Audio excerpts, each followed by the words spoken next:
Hello, everyone. Because we have in-person instruction today, I want to take a couple minutes to talk to you without my mask on, just so you can hear me a little bit clearer and get more specific instructions on what we're working on today.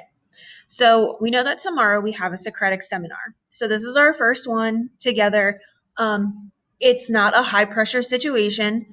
So I don't want you to panic or feel like you need to prepare some sort of like thesis level analysis for the Socratic seminar.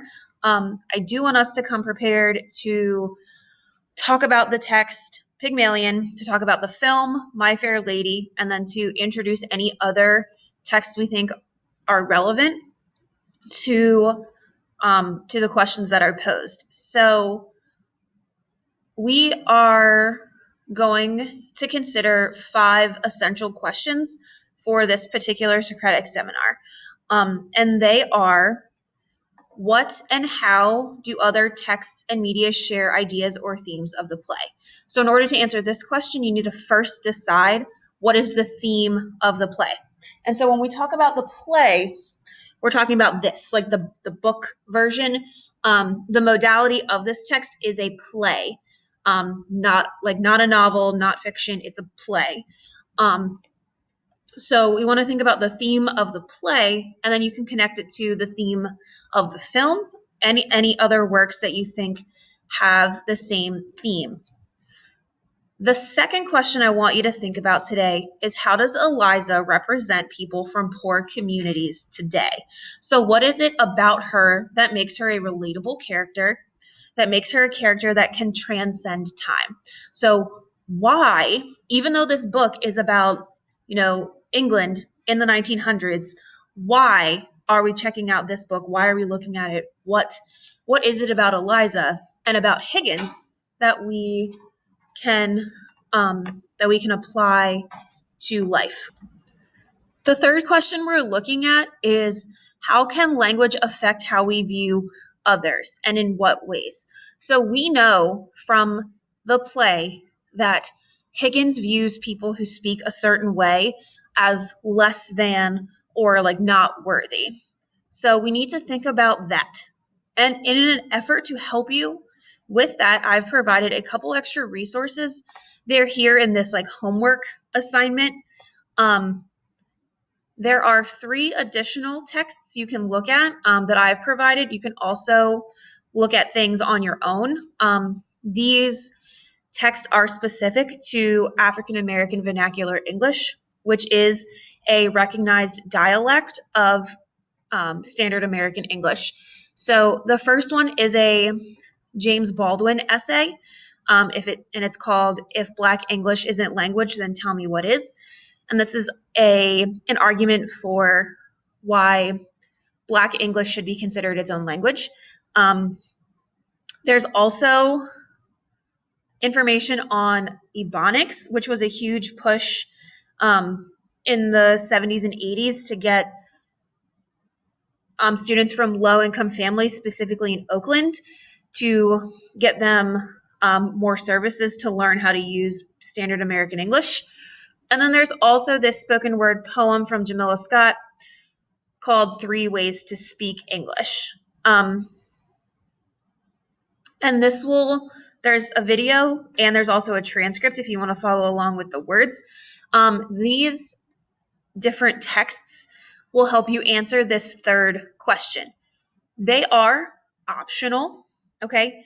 You don't have to use them. If you have something else in mind, that would be fine. But we want to think about languages that we use, accents that occur in life, and like how those affect the way in which we judge or view people from the beginning as we continue speaking to them, and how that shapes our perception. And you're going to want to think about or prepare some examples in that. The next question is, how does modality or the type of text impact how you interact and understand the text?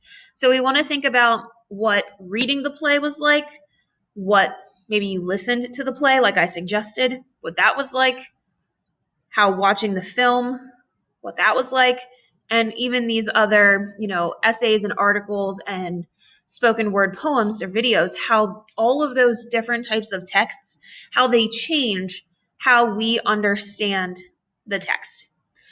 And our last, most important question probably is, what larger global issue can you pull from Pygmalion? So we want to, again, think back to our global issue sort from last week and think about how Pygmalion, the play, can connect to a global issue and how you can choose a body of work to connect to that global issue. So the idea is that you choose one literary text and then one non-literary text. This is just a practice to see if we can make that connection. I have a couple examples in my back pocket that I will maybe pull out for you tomorrow if we're struggling with that. It says to pull a supporting passage no more than 40 lines. That's just like a leveler, because when you choose a passage for your IO, it can't be more than 40 continuous lines. I'm not asking you to pull an actual 40-line passage. If you have one or two quotes that you think best support this global issue at this time, that is fine. So those are the questions I want you to consider today, that I want you to prepare. And then tomorrow, when we actually have this seminar, this is what is going to happen. You will all be virtual. So we'll be in the Zoom room. And I will be sitting here with my handy dandy clipboard and my checklist that has these 10 things on it, these 10 things that are listed right here. So for this particular Socratic seminar, you need to have 2 check marks in order to get a 4. Okay. And then the more check marks you have, the more your grade goes up at that point. So here are the ways in which you get points. You get points or check marks for speaking in the discussion. You get a point for referencing a text. You get a point for referencing additional texts, posing a question, asking a clarifying question or asking for clarification on someone's point, answering a posed question, adding to another speaker's idea, encouraging others to participate, coming prepared, and listening carefully. Now, you cannot get your 2 check marks by saying, "I'm sorry, what did you say?" or "I didn't understand that," multiple times. Okay, so if you ask if you ask for clarification once, that is the clarification that you get. Okay, that's your 1 check mark in that category. And saying, by adding to another speaker's idea, you actually have to add new information. You will not get a check for saying, "Yeah, I really agree with that. That's a good point." That will not get you a check mark. Okay, so as with everything we've been doing these first 2 weeks, this is an opportunity for us to practice these skills, to get to know each other and how the grading works for these assignments and these assessments as we move forward. Nothing is due today, but you will have to turn in these notes tomorrow after Socratic seminar. So if you go to this page, all of the information I just went over is here, and the turn in will be here. And remember that your notes that you prepare should be a bulleted list, short examples, and pieces of evidence. Please do not prepare full paragraphs to read during the discussion. We only have 45 minutes. We don't have enough time for everyone to read 1 paragraph. This Socratic seminars are supposed to flow pretty organically. I mean, I will be here to maybe push you if it gets a little bit too quiet or the wait time is too long. But your job is literally to talk to each other about the text. And I've given you the questions to help you prepare and help you fill that time. But if your conversation takes us somewhere else, that's totally fine. And, we may get off onto a tangent about something not on the question list. And again, that's fine. But the idea is that you will talk to each other and I will not talk to you, because this is your seminar and you should be participating. I would encourage you during the seminar to take notes in your learner portfolio or on a Google Doc, as they might come in handy later when we do deeper analysis, or when we're going back to Pygmalion at the end of the year and we're preparing that IO.